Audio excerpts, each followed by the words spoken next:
irreversible.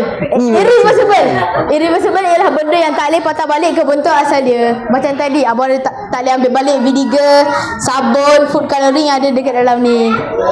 Okey, apa nama eksperimen pertama tadi? Okay, betul. Irreversible. Yang ni apa nama dia? Okey. Okey adik-adik, Amir dengan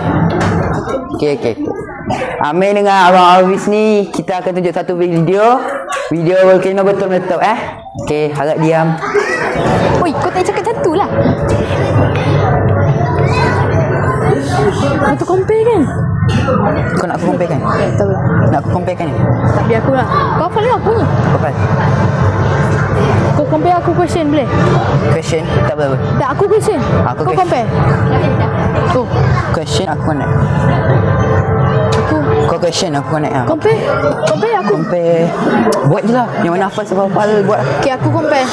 Compare, question, connect. Compare, connect pun. Aku yang jom.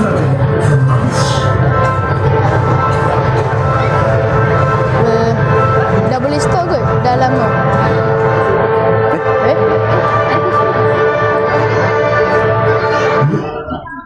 Okey. Ya Allah. Ada tak? Hello. Okey adik-adik. Macam yang adik-adik nampak dalam video ini, hari ini kita akan comparekan volcano ni dengan replika volcano ni. Hello. Macam yang anda nampak dalam volcano ni kita buat semua pakai plastik je. Tapi kalau volcano betul tu kita ada someone buat yang volcano betul tu dengan batu. Jangan salahkan saya. Dan lava yang keluar daripada eksperimen ni dia sejuk ke panas? Biasa. Yang keluar daripada volcano tadi?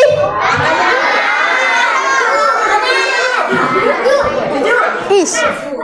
Sejuk. Okey adik-adik, abang dia ada soalan. Macam mana vinegar dengan baking soda tahu bila diorang campur diorang kena meletup?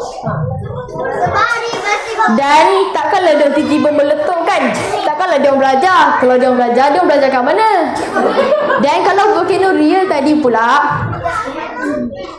kenapa kalau tak ada Tuhan, kenapa lava yang keluar daripada volcano tu tak sejuk?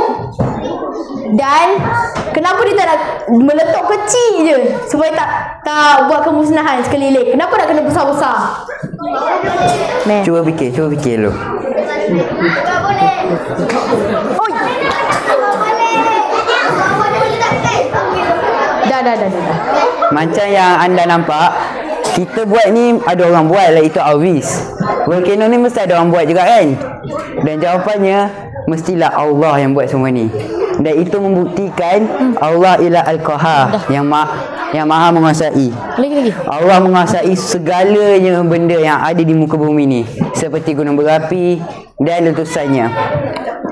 Dan Allah juga Al-Qawi yang maha kuat. Kekuatan api dan kekuatan gunung berapi mencerminkan kuasa Allah yang tiada tandingannya. Okey, boleh. Okey adik-adik, sekarang ya Allah lupa. Okey, sekarang okey adik-adik, sebab tu kita perlu berzikir banyak-banyak dan minta pertolongan daripada Allah supaya tidak muncul volcano di Malaysia, tak ada gempa bumi lagi dan tidak ditimpa tsunami negara jiran. Cuba dah adik fikir, apa jadi kalau ada volcano real di Malaysia? Boleh tak kita survive?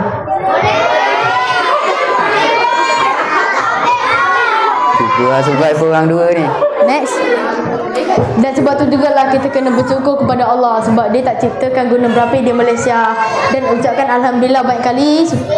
Sebab kalau kita tak kena apa-apa natural disaster, Alhamdulillah. Ataupun pernah terselamat dekat dalam banjir, gempa bumi, bencana alam. Nabi SAW tak apa. Nabi Muhammad SAW pernah bersabda, orang yang kuat bukanlah orang yang benar dalam pergaduhan. Orang yang benar-benar kuat adalah orang yang dapat mengawal dirinya ketika marah. Hadis sahih Bukhari dan Muslim. Bila berlaku sesuatu yang salah, pertahankan dengan cara yang baik. Seperti gunung berapi yang akan meletup pada waktunya. Allah beri kesenangan selepas kesusahan, seperti tanah subur selepas kemusnahan. Apa yang kita boleh belajar daripada Amir dan Awis cakap tadi,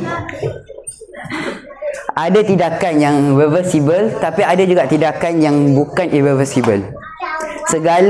Segeralah minta maaf, bertaubatlah apabila kita terbuat kesalahan. Dan jadilah seperti gunung berapi, tenang di luar, kuat di dalam, dan gunakan kekuatan untuk kebaikan, bukan kemusnahan. Sekian, itu sahaja daripada kami. Wabillahi taufiq wal hidayah. Wassalamualaikum warahmatullahi wabarakatuh.